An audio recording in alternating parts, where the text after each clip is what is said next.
Narco-Navy. Caribbean Sea. Dawn breaks over calm waters. A massive tanker cuts through the waves. 150,000 tons displacement. Venezuelan flag flying high. Naval corvette Escort alongside. Standard commercial shipping. Standard military protection. Nothing unusual on radar. Except for one detail. The cargo isn't oil. U.S. Coast Guard cutter. Hamilton receives intelligence tip. Anonymous source. Credible information. High-value target. The tanker, Bolivar Libertador, registered in Caracas, sailing toward West Africa, and carrying $2.8 billion worth of cocaine. Pentagon Alert, exposing the narco-military operations mainstream media won't touch. Welcome back. What I'm about to show you represents the most brazen narco-trafficking operation ever attempted. A Venezuelan naval corvette, a hijacked supertanker, 47 metric tons of pure cocaine, and a gunfight at sea that almost started an international conflict. This isn't drug trafficking. This is state-sponsored narcotics warfare. Let me break down exactly what happened. The intelligence. 3 weeks earlier, DEA Field Office, Bogotá, Colombia. Agent Marcus Reynolds receives encrypted message. Source: deep cover operative inside Venezuelan military. The intel is explosive. Venezuelan Navy providing armed escort for major cocaine shipment. Largest maritime drug operation in history. But here's what makes it unprecedented. The vessel isn't a go-fast boat, isn't a semi-submersible, isn't even a traditional smuggling craft.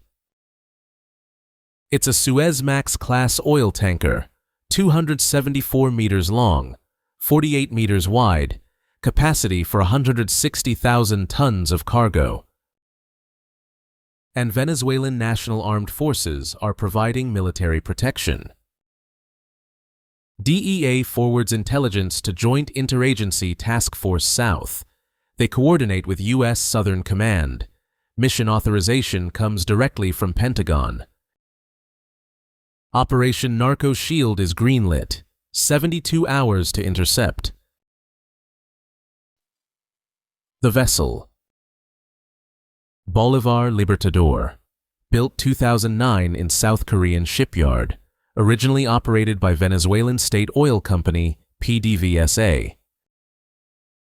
The tanker disappeared from commercial tracking 3 months earlier, officially listed as undergoing maintenance in Puerto Cabello Naval Shipyard.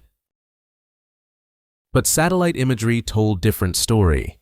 The ship underwent extensive modifications. New hull plating installed, cargo systems reconfigured, military communications equipment added. This wasn't maintenance, this was militarization. Intelligence analysts pieced together the operation. Venezuelan military commandeered the tanker, loaded it with cocaine from Colombian cartels, planned transatlantic voyage to African distribution networks. Which is the bigger threat? A. Cartel submarines. B. State-protected drug shipments. C. Airdrops. The cargo value? Conservative estimate puts it at $2.8 billion street value in European markets. But the real value? Proving that a military force will openly protect narcotics trafficking. That changes everything. The Escort. Venezuelan Navy corvette, Guaycamacuto, Federación-class patrol vessel, 1,800 tons displacement. Built in Spain 2010, armed with 70-76mm main gun, 20mm close-in weapon system, surface-to-surface missiles. This isn't ceremonial escort. This is combat-ready warship providing armed protection for drug trafficking operation.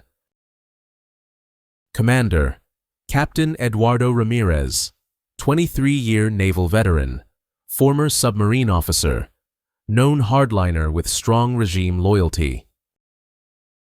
U.S. intelligence has tracked Ramirez for years, suspected involvement in previous narco-trafficking operations, direct connections to Venezuelan military intelligence. But this is first time he's commanding open military escort for cocaine shipment. The corvette maintains position 2,000 meters off tanker's port side, active radar surveillance, combat air patrol overhead using Venezuelan Su-30 fighters. This is full military protection. This is naval convoy operations for drug trafficking. The intercept. USCGC Hamilton deploys from Key West, Legend-class national security cutter, 4,500 tons, maximum speed 28 knots. Commander: Captain Jennifer Walsh, 18-year Coast Guard veteran, multiple drug interdiction operations, 47 successful seizures on her record. But she's never faced military resistance before. Hamilton reaches intercept coordinates 180 nautical miles northeast of Aruba, international waters, legal boarding authority under international maritime law. The cutter approaches tanker, radio hail on maritime channels, standard identification request. Bolivar Libertador, this is United States Coast Guard, request permission to board for routine safety inspection. No response. The tanker maintains course and speed. Walsh tries again, this time invoking United Nations Convention against illicit traffic in narcotic drugs, right to board suspected drug trafficking vessels. Still no response, but something else happens. Stay with me. What comes next escalates into the most dangerous maritime standoff in decades. The warning. Venezuelan corvette changes course, moves directly between Hamilton and tanker, blocking approach vector. Then the radio crackles, Spanish-accented English, Captain Ramirez's voice. U.S. vessel, you are interfering with sovereign Venezuelan naval operations. Withdraw immediately or face consequences. Walsh doesn't back down. She cites international law, right to inspect vessels suspected of narcotics trafficking, offers to coordinate with Venezuelan authorities. Ramirez's response chills everyone on Hamilton's bridge. This vessel operates under protection of Bolivarian Navy. Any attempt to board will be considered act of piracy. We are authorized to use force. Pentagon Alert has obtained audio recordings of this exchange. The threat is explicit. Venezuelan military officer threatening to fire on U.S. Coast Guard vessel. Walsh reports to Southcom, requests guidance, gets authorization to proceed with boarding. But she's ordered to avoid engagement if possible. De-escalate. Don't start international incident. The problem? Ramirez isn't interested in de-escalation. The boarding team. Hamilton launches rigid hull inflatable boat, 8-man boarding team, led by Lieutenant Commander Ryan Torres, former Navy SEAL, 3 combat deployments. Standard drug interdiction boarding, except nothing about this is standard. The RHIB approaches tanker's starboard side. Venezuelan corvette shadows their movement. Main gun tracking Coast Guard boat. Torres and team reach tanker hull, deploy boarding ladder, begin ascent. That's when everything goes wrong. Tanker crew appears at railing, but they're not merchant sailors. They're armed men in tactical gear, AK-47 assault rifles, body armor, military discipline. Torres recognizes the signs immediately. These aren't civilian crew. These are Venezuelan military personnel. He reports to Hamilton. Walsh escalates to Southcom. The situation is beyond drug interdiction now. This is armed military resistance to lawful boarding in international waters. How many metric tons of cocaine can a Suezmax tanker hide in modified cargo tanks? A. 10 tons.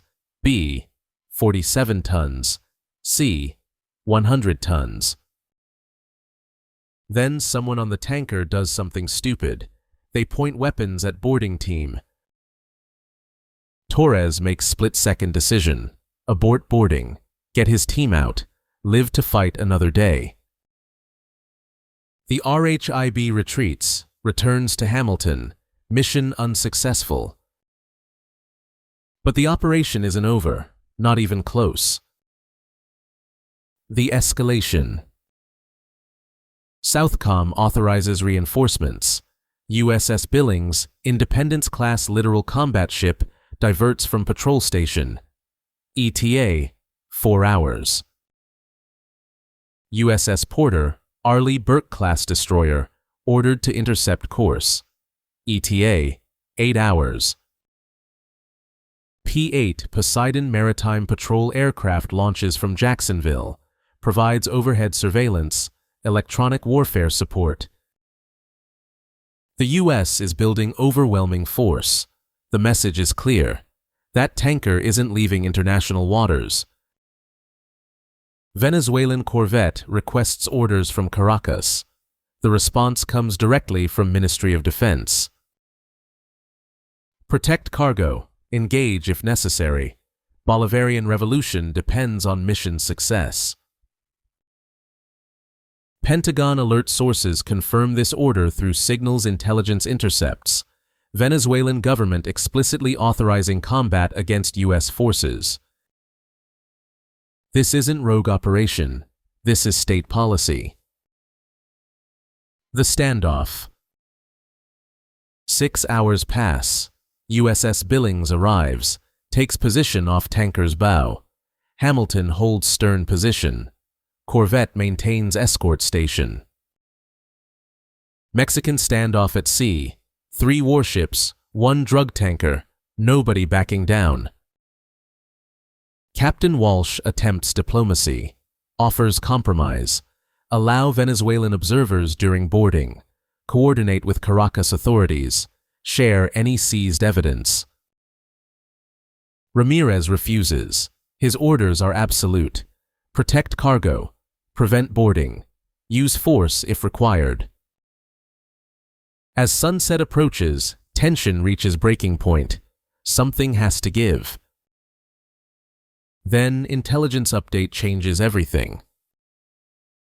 NSA signals intercept reveals new information. The cocaine isn't just from Colombian cartels. Iranian Revolutionary Guard Corps financed the operation. This isn't simple drug trafficking. This is international narco-terrorism financing network. Tehran provides cash. Caracas provides transportation and military protection. Cartels provide product. Profits fund Hezbollah operations in Latin America. The stakes just multiplied exponentially. The decision. Pentagon convenes Emergency National Security Council meeting. Situation room. President receives briefing. Options presented. Option 1. Withdraw. Avoid confrontation. Let tanker proceed. Track to destination. Coordinate seizure with African partners. Option 2. Maintain standoff. Economic pressure on Venezuela.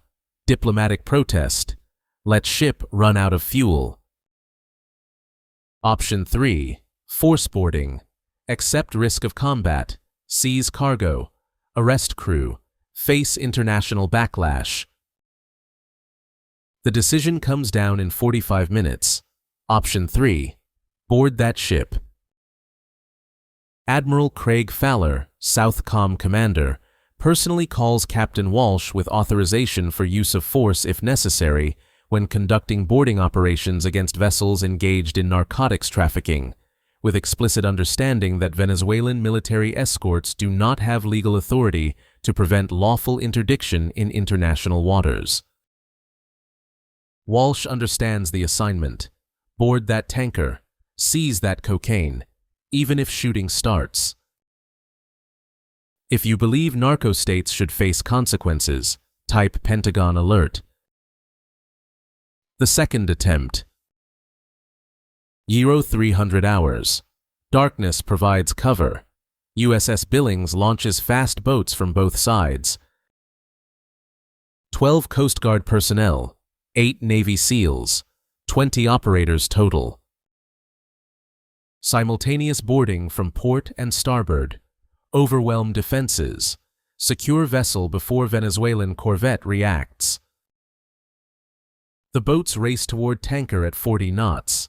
Night vision engaged. Suppressed weapons ready. Torres leads portside team. They reach hull. Deploy magnetic grapples. Fast rope specialists begin climb.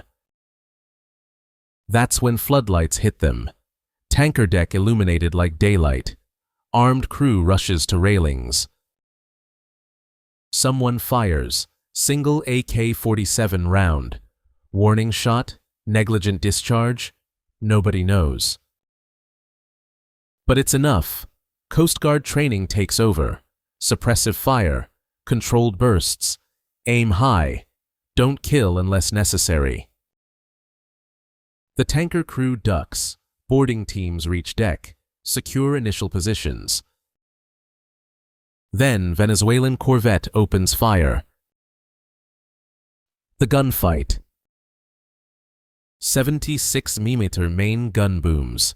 Round impacts water 50 meters from Hamilton's bow. Warning shot. But Captain Walsh isn't backing down. Hamilton's 57mm Bofors gun rotates toward corvette. Targeting solution locked. Walsh gets on radio. Final warning. Venezuelan vessel, cease fire immediately. We are conducting lawful boarding. Your interference is illegal. Stand down. Ramirez's response? Another 76mm round. Closer this time. 30 meters off Hamilton's port beam. That's it. Walsh gives fire order. Hamilton's Bofors opens up, not aimed at corvette's hull, aimed at fire control radar. Precision shooting. Disable their targeting without sinking them. 3 rounds. Direct hits. Venezuelan radar array destroyed. Corvette's bridge erupts in chaos. They're blind. Can't target accurately. Can't coordinate fire. But Ramirez isn't done. He orders 20mm CIWS engagement. Spray and pray. Hope something hits. Tracers arc across water.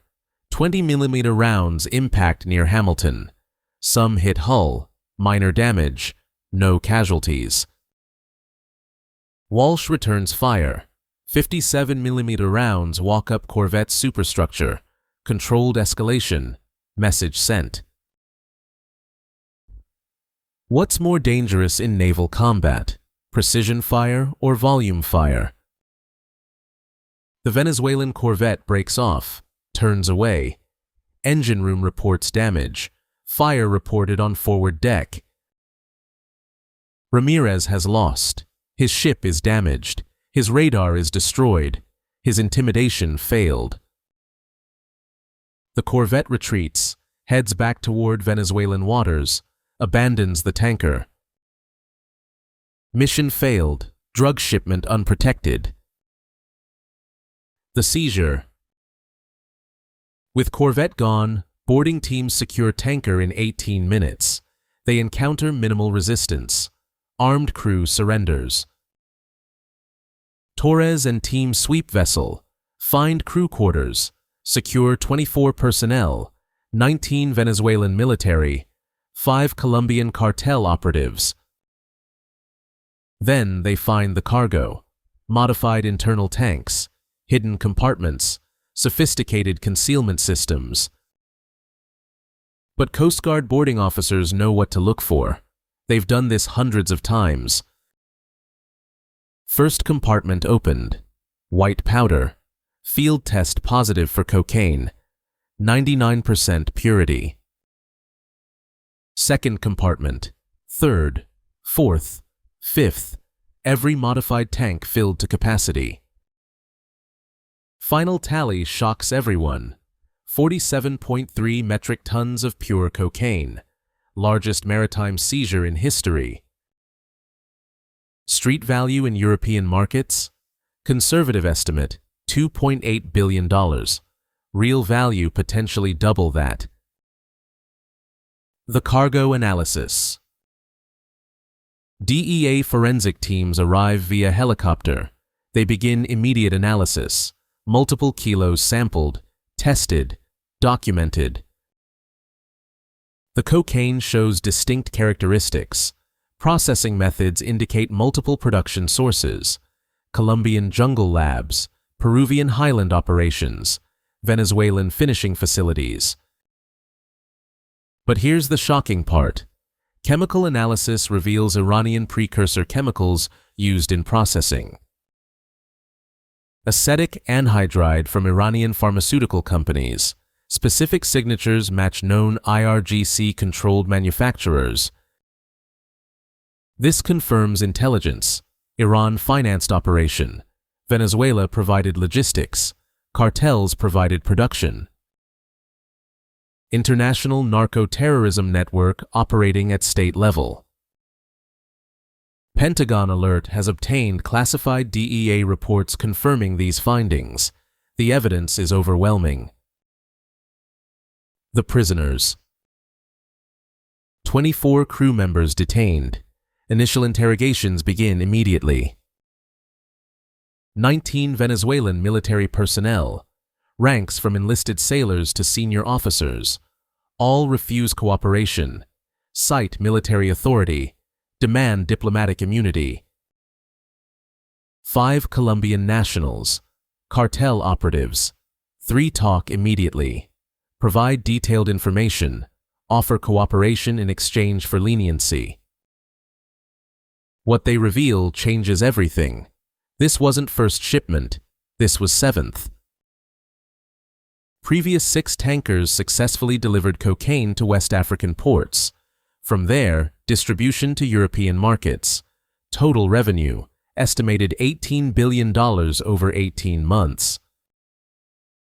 Venezuelan government earned approximately 30% commission. That's $5.4 billion directly to Maduro regime. Money used to purchase weapons, fund Hezbollah operations, pay military loyalists, maintain grip on power. The scale is staggering. This isn't drug trafficking. This is national-level narcotics operation. The diplomatic crisis. Venezuelan government erupts in protest. Foreign minister issues statement within hours.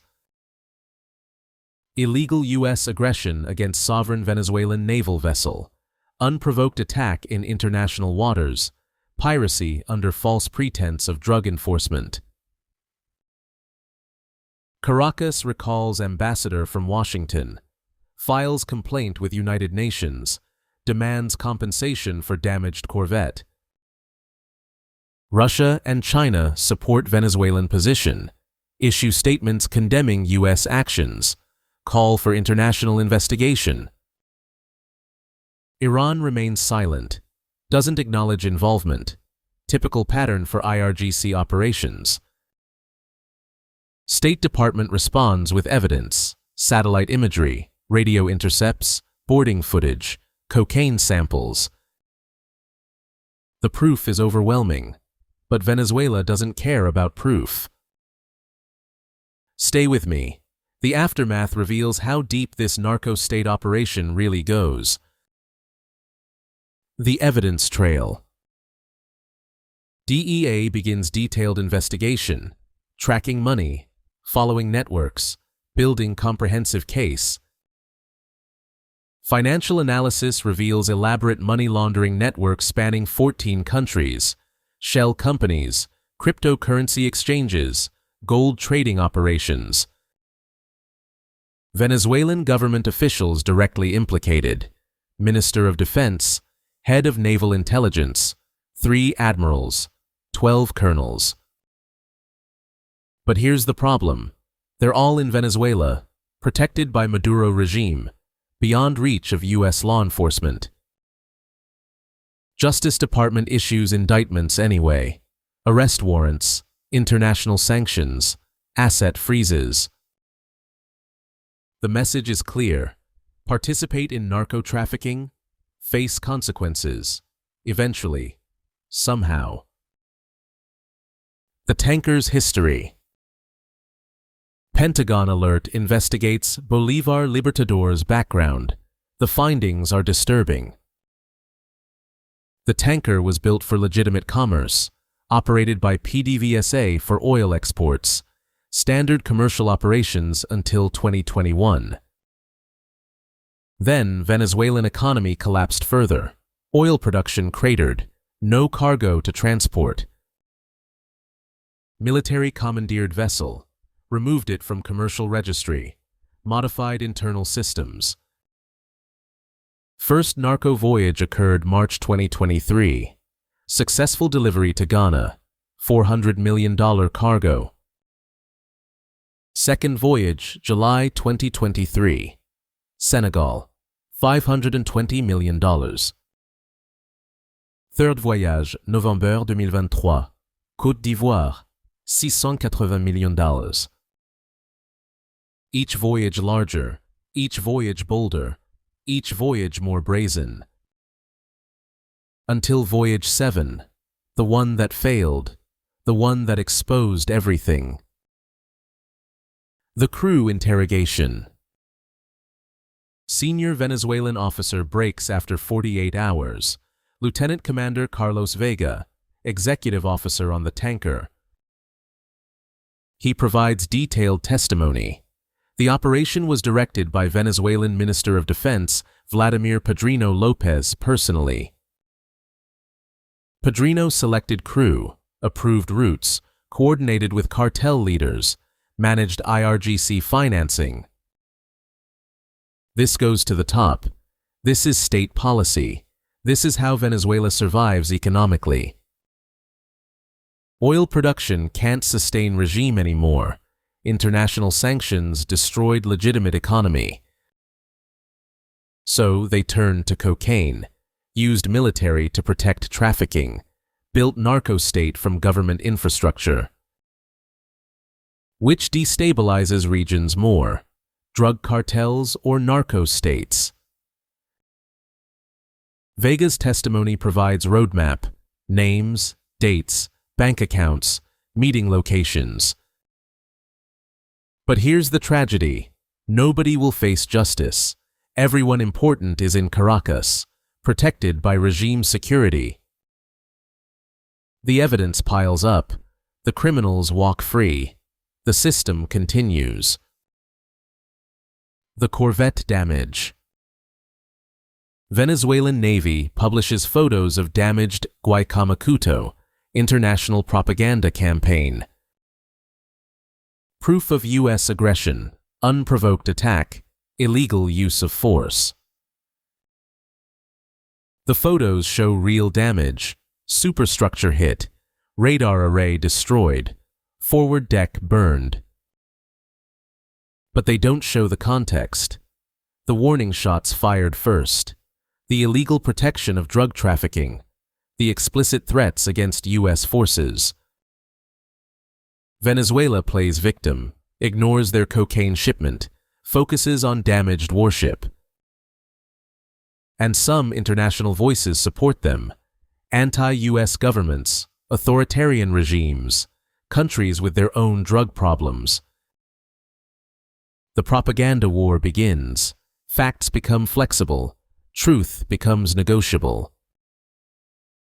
The geopolitical implications. This operation reveals broader pattern, convergence of threats. State sponsors of terrorism funding operations through narcotics, Venezuela providing logistics, Iran providing finance, cartels providing product. Profits fund Hezbollah in Latin America, support FARC dissidents in Colombia, finance anti-US operations region-wide. This isn't just drug problem, this is national security threat. Admiral Craig Fowler testified before Senate Armed Services Committee 2 weeks after incident, stating that narco-terrorism convergence represents one of the most significant emerging threats to hemispheric security, with state actors increasingly using drug trafficking as hybrid warfare tool against U.S. interests. The testimony was classified, but Pentagon Alert obtained excerpts through congressional sources. The African connection. Intelligence community investigates distribution network. How does cocaine get from West Africa to European markets? The roots are well established. Cartel partnerships with African crime syndicates, corruption of port officials, government complicity. Ghana serves as primary hub, Côte d'Ivoire as secondary, Senegal as tertiary. From there, cocaine moves north, through Sahel region, across Mediterranean, into European Union. Final destinations: Spain, Italy, France, Netherlands, Germany. Major markets: high prices, massive profits.